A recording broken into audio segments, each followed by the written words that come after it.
Cuaresma es un tiempo para reflexionar, es un tiempo para pensar, es un tiempo para meditar, evaluar nuestra vida y también para atravesar los procesos de transformación necesarias para que cada día seamos más y más las personas que fuimos creadas para ser, es decir, hombres y mujeres que reflejan la imagen de lo divino en todo lo que hacemos. Y la imagen de Dios es el amor a través de las acciones, de las palabras y de los pensamientos. La imagen de Dios es esa capacidad de crear en medio del caos, de traer vida en donde parece que no hay vida. Y cada uno de nosotros y nosotras tenemos ese potencial dentro de nosotros. Pero hay procesos que tenemos que llevar que son los que catalizan este potencial. Y Cuaresma es justo uno de esos momentos donde podemos tomar este tiempo para meditar, reflexionar y evaluar en qué parte del proceso estamos. O si tal vez hemos estado huyendo del proceso. Y qué pasos podemos comenzar a dar para que nuestras vidas vayan siendo transformadas.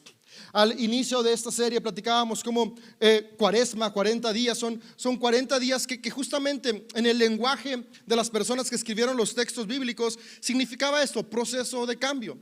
En los textos bíblicos, cuando leemos historias, cada vez que había un proceso importante encontramos el número 40 presente.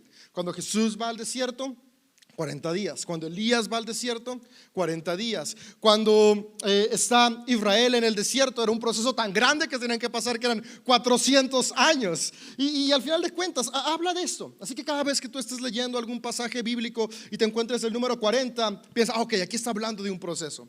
¿Qué puedo aprender de este proceso para mi vida? Y algo que me he estado dando cuenta es que tú y yo, todos los seres humanos, no vemos con nuestros ojos, vemos con nuestra mentalidad.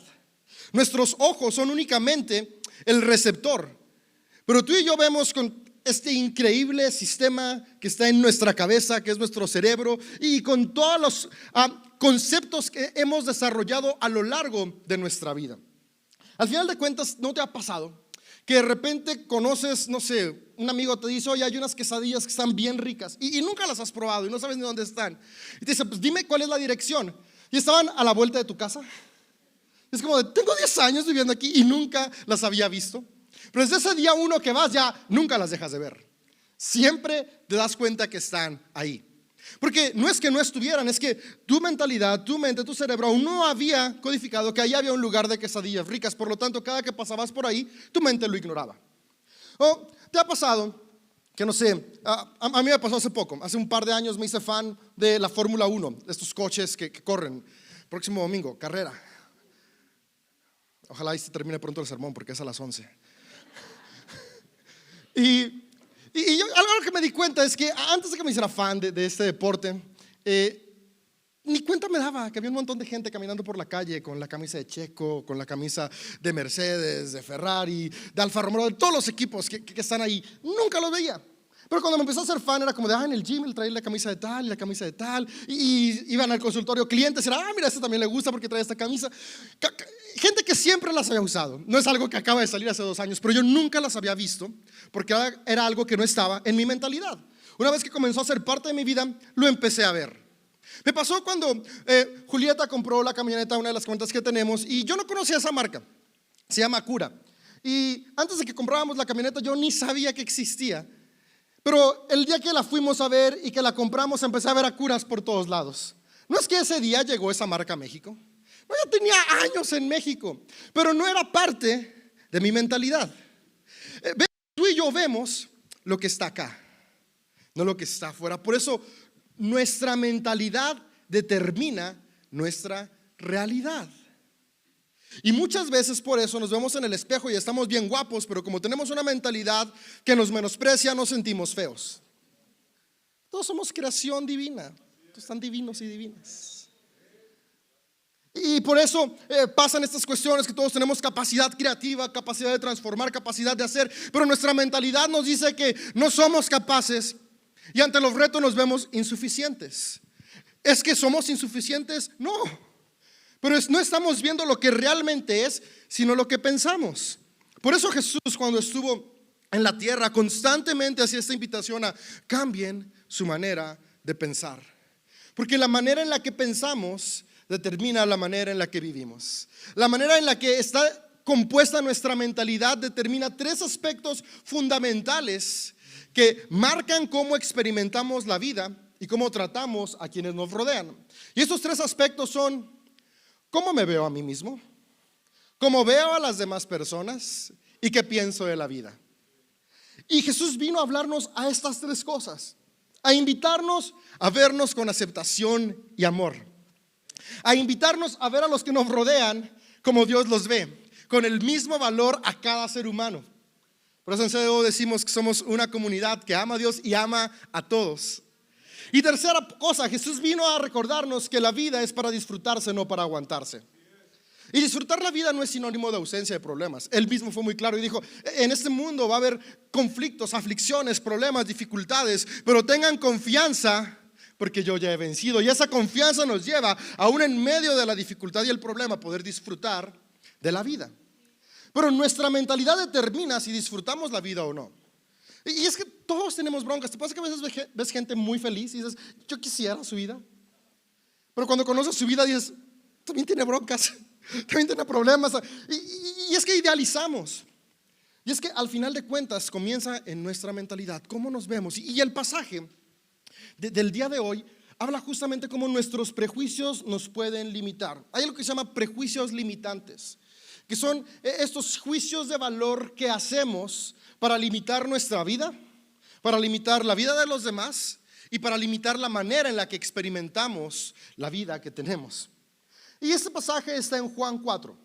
En el Evangelio de Juan, en el capítulo 4, el autor nos relata un encuentro que tiene Jesús con una mujer que era de Samaria. Y voy a leerles el relato y después quiero que hablemos, porque vemos tres prejuicios que todos batallamos con ellos.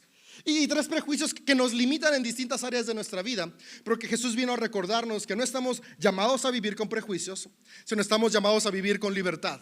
Una libertad que nos impulsa a avanzar. Y esta cuaresma es un buen tiempo para meditar y reflexionar: ¿qué prejuicios tengo que cambiar? ¿En qué áreas tengo que transformar la manera en la que me veo a mí, veo a los demás y veo la vida, para poder disfrutar todo lo que Dios nos ofrece? Y dice Juan 4. Voy a leer del verso 4 al verso 30. En el camino tenía que pasar por Samaria, Jesús. Y ese tenía que, no es como que a fuerzas tenía que pasar por ahí, sino que Jesús necesitaba pasar por Samaria para poderse encontrar con esta mujer. Y esa parte me encanta, porque desde ahí comienza recordándonos que Dios es un Dios que busca un encuentro con cada ser humano. Entonces llegó a una aldea samaritana llamada Sicar, cerca del campo que le dio a su hijo José. Ahí estaba el pozo de Jacob. Y Jesús, cansado por la larga caminata, se sentó junto al pozo al mediodía. Poco después llegó una mujer samaritana a sacar agua. Y Jesús le dijo: por favor, dame un poco de agua para beber. Él estaba solo en ese momento, porque sus discípulos habían ido a la aldea a comprar algo para comer. La mujer se sorprendió, ya que los judíos rechazan todo trato con los samaritanos. Entonces le dijo a Jesús: usted es judío y yo soy una mujer samaritana, ¿por qué me pide agua para beber? Jesús le contestó: si tan solo supieras el regalo que Dios tiene para ti y con quién estás hablando, tú me pedirías a mí y yo te daría agua viva. Pero Señor, usted no tiene ni una soga ni un balde, le dijo ella, y este pozo es muy profundo. ¿De dónde va a sacar agua viva? Además, ¿se cree usted superior a nuestro antepasado Jacob, quien nos dio este pozo? ¿Cómo puede usted ofrecer mejor agua que la que disfrutaron él, sus hijos y sus animales? Jesús contestó: cualquiera que beba de esta agua volverá a tener sed, pero todos los que beban del agua que yo doy no tendrán sed jamás. Esa agua se convertirá en un manantial que brota con frescura dentro de ellos y les da vida eterna. Por favor, Señor, le dijo la mujer, deme de esa agua. Así nunca más volveré a tener sed y no tendré que venir a sacar agua. Jesús le dijo: ve y trae a tu esposo. No tengo esposo, respondió la mujer. Es cierto, dijo Jesús, no tienes esposo, porque has tenido 5 esposos y ni siquiera estás casada con el hombre con el que vives ahora. Ciertamente dijiste la verdad. Señor, dijo la mujer, seguro que usted es profeta. Así que dígame, ¿por qué ustedes los judíos insisten en que Jerusalén es el único lugar en donde se debe adorar, mientras que nosotros, los samaritanos, afirmamos que es aquí, en el monte Gerizim, donde adoraron nuestros antepasados? Jesús le contestó, créeme, querida mujer, que se acerca el tiempo en que no tendrá importancia si se adora al Padre en este monte o en Jerusalén. Ustedes los samaritanos saben muy poco acerca de aquel a quien adoran, mientras que nosotros los judíos conocemos bien a quien adoramos, porque la salvación viene por medio de los judíos. Pero se acerca el tiempo, de hecho, ya ha llegado, cuando los verdaderos adoradores adorarán al Padre en espíritu y en verdad.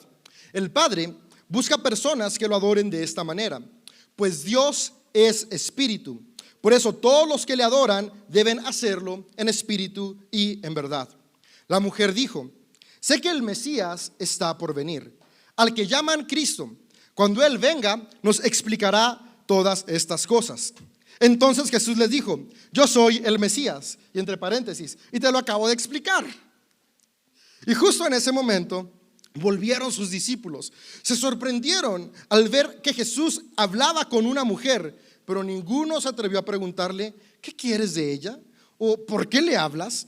La mujer dejó su cántaro junto al pozo y volvió corriendo a la aldea mientras le decía a todos, vengan a ver a un hombre que me dijo todo lo que he hecho en mi vida. ¿No será este el Mesías? Así que la gente salió de la aldea para verlo. Y hasta aquí voy a llegar. Puedes seguir leyendo la historia, termina unos versículos más adelante, pero para la aplicación del día de hoy, hasta ahí es suficiente. Y es que esta interacción que tiene Jesús con la mujer es muy importante. La mujer samaritana venía cargando 3 prejuicios en su vida y son parte del diálogo que tiene con Jesús. Ahora, el autor del Evangelio de Juan escribe esta historia porque esos 3 prejuicios no eran únicos de la mujer samaritana. Eran prejuicios que estaban en la mentalidad de todas las personas a quienes iba dirigido este evangelio. Y estos prejuicios limitaban poder seguir el ejemplo de Jesús. Y los 3 prejuicios con los que viene la mujer samaritana comienzan siendo prejuicios culturales, prejuicios sociales y prejuicios religiosos. Es decir, ideas que limitaban a ella misma y su interacción con los demás por mentalidades preconcebidas. Y Jesús, de una manera muy amable y llena de amor, rompe cada uno de estos prejuicios. Y el primero es el prejuicio cultural. Todos vivimos con prejuicios culturales, y los prejuicios culturales son estas ideas que se nos han implantado, que tiene que ver con la cultura de nuestra familia, la cultura de nuestra ciudad, la cultura de nuestro país o la cultura de nuestra espiritualidad. La primera reacción extraña de esta mujer es, Jesús, ¿por qué me hablas si tú eres un hombre y yo soy una mujer? Y hoy en día hablamos con toda naturalidad hombres y mujeres. Es normal, es común, platican hombres y mujeres desde que somos niños, no es nada raro. Llega un momento en la adolescencia donde te intimidas un poquito, pero luego se te pasa. Y si no se te ha pasado, ya pasó la adolescencia, psicólogo para que se te pase. Pero en la época de Jesús ese era un prejuicio cultural limitante y era horrible, porque la razón por la que hombres y mujeres no podían hablar en público era porque la mujer era considerada tan inferior que un hombre no podía rebajarse a conversar con una mujer. Hace unos días, el miércoles, se conmemoró el 8 de marzo, que es el Día Internacional de la Mujer, que justamente es un día que nos invita a reflexionar esta lucha que lleva milenios para que abramos los ojos que hombres y mujeres tenemos el mismo valor. Y hace más de 2000 años Jesús ya estaba recordándonos, hombres y mujeres valemos igual. Jesús le estaba hablando porque le estaba diciendo, hey, este prejuicio cultural no está alineado al corazón divino. Para Dios, hombres y mujeres valemos igual, por lo tanto tú y yo podemos estar hablando en público porque yo no me rebajo por estar hablando contigo. ¿Cuántas veces nuestros prejuicios culturales nos limitan, nos hacen sentirnos menos o nos llevan a hacer sentir menos a otros. O sea, por educación, por estilo de música, por el equipo al que le van, por el deporte al que le van, por si eres bueno jugando X cosa o Y, por el trabajo que tienes, por el nivel de educación. Son prejuicios culturales, por la colonia en la que vives. Ay, no eres de esa colonia, no te juntes conmigo. Y para bien y para mal. O sea, no importa si es buena colonia o mala colonia, va a haber un prejuicio de algún lado. Y son estas ideas que Jesús viene a recordarnos. Hey, espérense. Él vino a recordarnos que todos valemos por igual. Y nuestras diferencias culturales no tienen nada que ver con el valor que tenemos como seres humanos. En el poema de Génesis 1 dice: en el principio Dios hizo al hombre y a la mujer a su imagen y semejanza. La imagen de Dios está en hombres y mujeres por igual. Que la cultura con el pasar del tiempo haya dicho lo contrario no significa que esto sea distinto. Y yo creo que el día de hoy tú y yo podríamos comprometernos en esta temporada a ver qué prejuicios están limitando la manera en la que trato a las personas. Y digo, vivimos en México, un país que es machista. Yo lo acepto y lo reconozco. Tengo muchos micromachismos con los que lucho todavía. Y creo que sería un buen momento, ¿no?, para que esta cuaresma reflexionemos. También cómo veo a los niños. Tendemos a pensar que los niños no saben, que los niños no pueden decidir, que ellos no pueden escoger qué camisa ponerse y qué pantalón, porque no, papá y mamá tienen que escoger porque sus gustos son mejores. Cosas tan sencillas, pero estos prejuicios culturales que van sembrando semillas de inseguridad que después en la vida adulta nos limitan. Hoy es un buen día para comenzar a cambiar la manera en la que nos vemos y darnos cuenta que aunque cada ser humano, hombres, mujeres, niños, adultos, ancianos, tenemos distintas cualidades y características, esas diferencias no hacen una diferencia en el valor que tenemos.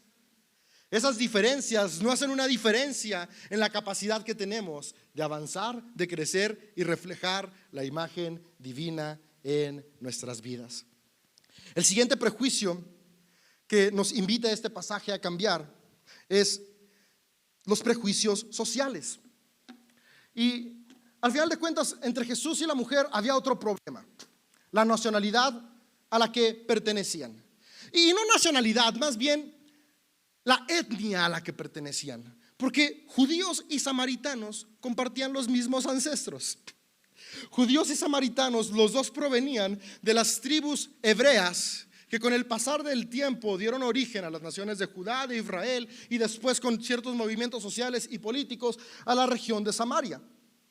Pero ni siquiera es que fueran de etnias distintas, de orígenes distintos. En un tiempo habían sido parte de un mismo clan, pero las diferencias sociales los fueron separando al punto donde no se podían ver. Y había un odio grande. Y estas diferencias los dos tenían la misma espiritualidad. Los dos creían en Dios de la misma manera, pero la Biblia, llamémosla así para entenderlo, pero era la Torá, el Pentateuco, los 5 libros de la ley de los samaritanos eran diferentes al Pentateuco de los judíos. Porque había diferencias, unas que se alineaban más a la cultura de los samaritanos y otra más a la cultura de los judíos. ¿Te ha tocado ver eso en nuestra cultura? Dice, no, mi Biblia es mejor porque es la de mi expresión de fe. No, la mía es mejor porque es la de mi expresión de fe. No, la mía es mejor porque es la de mis antepasados. Y así estaban judíos y samaritanos. No, mi Pentateuco es el que vale. No, el mío es el que vale. Y había esta lucha tan grande y los judíos los despreciaban porque decían, no, es que ustedes ya no son parte de nuestro pueblo porque en algún momento se mezclaron con otras naciones y ya no son puros. Es triste, pero ¿sabes que Hitler se inspiró en un montón de cosas que están en la Biblia para hacer las atrocidades que hizo? Las cosas donde no está el amor de Dios, porque la Biblia nos muestra lo humano y lo divino. Y los judíos estaban como, no, ustedes no son puros samaritanos, ustedes no pueden acercarse con nosotros que sí somos puros. Y la historia nos recuerda que no eran puros. De hecho, la pureza racial es una utopía. La alberca genética, todos tenemos de todo. Tus abuelitos, por muy morenito que estés como yo y ojos negros, hay alguien que estuvo blanco y con ojos verdes. No los heredamos. Está bien, también está bonito tener los ojos negros. ¿Quién te dijo que solo los verdes son bonitos? Yo me veo y digo, qué hermosos ojos, chiquitos pero bonitos. Y estaba esta onda social. Y esa onda social era tan fuerte que los judíos tenían prohibido tocar cualquier cosa creada por un samaritano. Y era una cuestión abominable en la cultura de la época de Jesús comer en un plato samaritano o beber de una vasija samaritana. Entonces esta mujer tiene un shock de, tú eres un judío y me estás diciendo que quieres beber de una vasija samaritana. ¿Estás bien de la cabeza, Jesús? ¿Sabes que esto te va a hacer abominable? ¿Sabes que esto te va a excluir de tu propia comunidad? Pero Jesús vino a recordarle que lo importante no es la vasija, sino el agua. El agua es transparente porque no tiene color para juzgar. El agua es sin sabor porque no es como para decir, esta sabe más rico y esta sabe menos rico. Sin embargo, sin color, sin sabor, es el líquido que nos da vida. Y Jesús vino a decir, los prejuicios sociales nos llevan a creer que debemos de vivir peleando y que debemos sentirnos superiores o inferiores, pero yo vengo a recordarte que el agua viva está en todos y en todas. Y esa agua viva nos da un valor por encima de lo social. Y es que yo puedo tener agua en una copa, a ver si ahorita se convierte en vino, en un vaso de plástico, en otro vaso de plástico, en la mesa, un vaso de vidrio, en un vaso que parece desechable, pero se puede volver a usar, en un vaso más alto, en una taza, en el piso.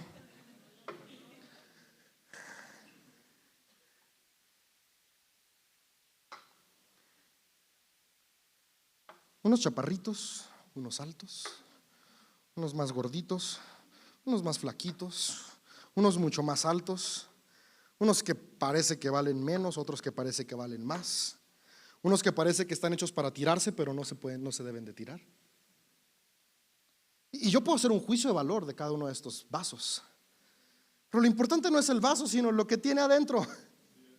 Agua. Y si me la tomo de la copa o del de plástico o de la botella, del piso no. Quien estaba esperando que pasara, no. El valor es el mismo. ¿Cuántos prejuicios sociales nos han hecho menospreciar el agua viva que hay en las personas que nos rodean? Solo porque no se ven como yo esperaba. ¿Cuántas veces nos hemos menospreciado? Y hemos menospreciado esa agua viva que está en nosotros porque me veo en el espejo y me siento este vaso azul y yo quería ser este vaso gris. Y vivo frustrado toda la vida porque no soy gris, en lugar de valorar lo increíble que es ser azul. O vivo frustrado toda la vida por ser azul, en lugar de valorar lo increíble que es ser flaco y alto, aunque haga dieta y no engorde. Qué envidia me dan esas personas. Mi papá.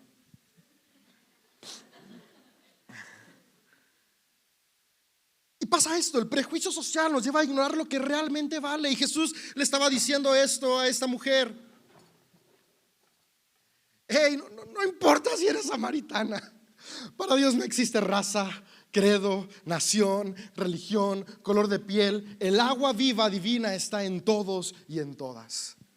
¿Cuánto hemos limitado nuestra vida? Que esta cuaresma sea un buen momento para comenzar a replantearnos y a darnos cuenta que lo que importa está acá adentro. Y lo que te da vida a ti, le da vida al que está a tu lado. Y le da vida a tu vecino, y le da vida a tu suegra, y le da vida a la tía complicada, y le da vida a tus primos, y le da vida a tu patrón, le da vida a tus colaboradores, le da vida a los jugadores del equipo que te cae mal. A todos nos da vida lo mismo. Y prejuicios sociales se forman justo porque nos enfocamos en el envase en lugar de lo que el envase contiene. Jesús le vino a decir a esta mujer: hey, si yo tomo agua de tu vasija samaritana no pasa nada, porque lo que yo hoy tengo es sed, y esa sed se sacia con esa vasija que está hecha con el mismo material que está hecha la vasija de los judíos. Es que yo solamente escucho canciones hechas por tal persona. Es que yo solamente voy a tal reunión. Comenzamos a cambiar. Es esta invitación que Jesús nos hace con esta mujer en su plática. Cambiemos nuestros prejuicios sociales. No, es que si va a la Salle no le hablo al que va en la oficial. Oye, es que se va en la oficial, ni se me acerca el que va en la ETI. Yo me acuerdo, ¿existen esos problemas todavía? Cuando yo era adolescente estaba esa bronca, ¿no? Es que si trabaja en Pirma, que no me hable el que trabaja en Escort. Es que si va a la panadería La Ideal, que ni se acerca a la del Progreso. Y si fue a los tacos del Rápido, ¿cómo se le ocurre venir a los tacos Quique? Y empezamos a crear nuestros conflictos. Y es normal, a mí también me pasa. Cuando van con mi competencia y me llegan órdenes de mi competencia, digo, ¿qué vas allá, no? Te quiero cobrar doble. Pero prejuicios sociales que tenemos que cambiar. Porque lo que importa es lo que está dentro de cada persona. Y el último, y este último ha sido la razón de la mayoría de las guerras que hemos enfrentado los seres humanos desde que hay registros históricos: prejuicios religiosos. Sabes que tristemente la espiritualidad, que es esta herramienta humana para llevarnos a darnos cuenta del gran valor que tenemos como seres humanos, para llevarnos a darnos cuenta que hay divinidad en nosotros, para darnos cuenta que somos parte de este universo increíblemente formado, se distorsiona tan fácil que nos lleva a destruirnos en lugar de construirnos. Si leemos la historia, la mayoría de guerras es porque no, mi Dios es más fuerte que el tuyo. Y cuando tenían el mismo Dios, mi templo es mejor que el tuyo. Y si estaban en el mismo templo, el lugar de mi silla es mejor que el lugar de tu silla. Y las canciones que yo quiero son mejores que las que tú quieres. Y el becerro que yo traje está más bonito que el tuyo. Hallamos cualquier pretexto para estar peleando, en lugar de recordar que la espiritualidad no es para destruir, sino para construir. Y esto viene porque construimos desde el ego, desde el querer tener la razón, cuando la espiritualidad no fue diseñada para tener la razón, sino para construirnos unos a otros. Qué distinto cuando empecemos a ver la espiritualidad que practicamos no como la que tiene la razón, sino como la que me equipa y me nutre para equipar a otros. No como la mejor, sino la que sí, desde mi contexto, me da las herramientas para poder ir y amar.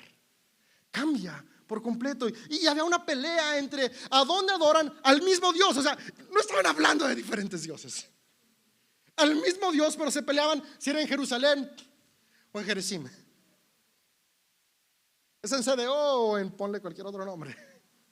Es en la mezquita, en la sinagoga, en la catedral o en el auditorio o en el templo. ¿En dónde? Jesús dice, ey, espérate. No se trata del lugar, se trata de lo que hay dentro. Y por eso su respuesta fue, va a llegar el día. Y después dice, no, espérate, ya ha llegado, ya está aquí y ahora. Es decir, ya somos parte de ese momento, porque ese momento ha existido desde la creación. Es asombroso como yo soy medio nerd y me encanta leer historia y la religión me apasiona. Y es asombroso cuando lees los escritos espirituales de otras culturas milenarias, de otros momentos, y todas se parecen. Cuando vas y lees el Enuma Elish y te das cuenta del diluvio donde estaba Gilgamesh y dices, eso yo lo he leído en Noé. Y después están los poemas de Nezahualcóyotl, que era un emperador aquí en México. Y lees sus poemas y yo he leído eso en algún lugar. ¿En dónde? En los Salmos. Y en Nezahualcóyotl hablaba de lo asombroso de un único Dios y de todo creado de una manera perfecta. Y eso dónde estaba, o sea, jamás se conocieron. Si hoy en día, con toda la globalización, aún así no nos conocemos, así, ¿te imaginas hace miles de años que Salmón ni tenía la idea de que existía Nezahualcóyotl? Y no es que se copiaran entre ellos, es que el mismo Dios, el único Dios, esta esencia universal que es el amor, se ha manifestado a la humanidad desde siempre para recordarnos que somos parte de algo más grande que nosotros mismos. Pero ignoramos este principio que es el amor y mejor nos queremos ir a pelear, porque la mía está más bonita que la tuya, porque mi templo está más grande, porque mis canciones son más bonitas, porque mis textos bíblicos son mejores. Jesús dijo, no, espera, ese prejuicio no, es en espíritu y en verdad, es en el corazón. La adoración a Dios viene acá, no acá. Y me encanta, dice, en espíritu. ¿Qué es el espíritu? El espíritu es Dios. ¿Y qué es Dios? Dios es amor. La adoración en espíritu y en verdad es la adoración movida por amor. Esta adoración que nos mueve a amarnos a nosotros para amar a los demás. Y el amor siempre va a construir, nunca va a destruir. ¿Cuántas familias han destruido por prejuicios religiosos? Yo conozco muchas. Me ha tocado experimentar. Aún dentro de la misma espiritualidad está el cristianismo. Nacemos en un país cristiano y el cristiano tiene sus ramas, ¿no? Católicos, ortodoxos, evangélicos, coptos. Y después estas se subdividen. Y allá, aunque seas cristiano evangélico, pero si estás en una de las subdivisiones, más de como 6,000, es como de no, tú estás mal, tienes que arrepentirte. A mí me han dicho, gente que amo, todavía estoy llorando para que un día te arrepientas y seas salvo de verdad. Y yo un día también lo pensé. Prejuicio religioso. Y aquí es algo que quiero aclarar. No es como de menospreciar la espiritualidad a la que pertenecemos, porque por algo pertenecemos a ella. Hay algo que hizo clic en nosotros, hay algo que nos llena, que no encontramos en otro lugar. Pero eso no significa que lo que llena a alguien más esté mal solo porque no te llena a ti. Y es lo que Jesús le está diciendo. A algunos les llena adorar en Gerizim, a otros en Jerusalén, a otros en la Decápolis. Pero lo que importa no es en dónde, sino con qué. No importa si estás en Jerusalén pero no estás adorando en espíritu, de nada sirve. No importa si estás en Gerizim, pero si tu espíritu no es lo que está conectado, sirve. Y de nuevo, ¿qué es el espíritu? Es el amor. Si el amor no es lo que nos mueve a adorar a Dios, no importa cuál sea la religión que profesamos, no estamos cumpliendo el objetivo, que es amar a todos para ser la imagen de Dios en nuestro entorno. ¿Qué tal si hoy comenzamos a romper el prejuicio religioso? En lugar de estar peleándonos por quién tiene la razón, nos amamos. Y sí, tal vez lo que has encontrado en el cristianismo evangélico resuena con tu vida. Puedes compartirlo. Esta mujer fue y compartió a Jesús, pero comparte con empatía y amor. Y esa empatía y amor es si alguien te dice, qué chido lo que resuena en ti, pero no me resuena a mí, no le digas, te vas a ir al infierno, desgraciado. Es ok, gracias por escucharme. Si desde donde tú estás puedes amar, vamos a seguir amando desde nuestras trincheras distintas. Y no trincheras, desde nuestros puntos distintos. Trinchera es guerra. Desde nuestros montes diferentes. Si resuena lo que tú le dices, qué bueno, bienvenido. Todos hablamos de lo que nos gusta. Yo ando evangelizando con la Fórmula 1 a mis amigos. Y hacer domingo y métete y te paso mi cuenta para que la veas. Y cómprate la camisa de Checo. Muchos me mandan al volar. Coches, ruido, ¿qué tiene de divertido eso? Está bien, ve a disfrutar, ver a 22 personas chutando un balón por 90 minutos. No me odien, prejuicios sociales, sé respetarlos. Pero ves, podemos amarnos en la diferencia, cambiar nuestra mente, porque eso también importa. El prejuicio religioso me lleva a limitar al que no cree como yo. Porque el peligro más grande del prejuicio religioso es la superioridad. Y de cualquier prejuicio, social, cultural, religioso. Yo soy mejor, por lo tanto tú eres peor. Entonces vamos a recordar que lo que importa es el agua viva. Y con eso quiero cerrar, porque a final de cuentas creo que todos en algún aspecto de nuestra vida tenemos sed de algo. Porque estos prejuicios, ya sea cultural, social o religioso, nos secaron algo por dentro. Y hay una sed ahí que dice, es que yo quiero sentirme pleno. Me encanta que lo que Jesús le dijo a esta mujer aplica hoy en día. Yo tengo un agua viva que brota para vida eterna. Si el día de hoy algún prejuicio social, cultural o religioso secó alguna parte de tu vida, hoy Dios quiere llenarla con su agua viva. Y que en esta cuaresma seamos transformados y de nosotros fluya este amor transformador, restaurador, sanador, liberador, que nos lleva a amarnos para amar, que nos lleva a vernos como la imagen de Dios para ver en otros la imagen de Dios. En Mateo 5 dice, bienaventurados los que tienen hambre y sed de justicia, porque ellos serán saciados. Y la justicia es esta agua viva que fluye en nosotros, que trae justicia personal para llevarnos a instaurar justicia en los que nos rodean. Que el agua viva de Dios fluya en nosotros, recordándonos que hay una mejor manera de vivir. Dios, gracias, porque tú nos amas. Amas el mundo, amas el universo y estás en cada uno de nosotros. Que hoy podamos comenzar a vivir de una manera distinta, donde en lugar de estar queriendo excluir, ponernos por encima o por debajo, podamos colaborar y ser equipo. Que podamos ser hombres y mujeres que esa agua viva fluye en nosotros. Esa agua que ya está ahí, pero que hemos estado limitando con nuestros prejuicios, que hoy nuestra mentalidad pueda cambiar y podamos ser y ver cada vez más y más como tú ves. Amén. En lo que pasa, el equipo quisiera leer algo que está en Isaías. Y dice: cuando levanten las manos para orar, no miraré. Aunque hagan muchas oraciones, no escucharé.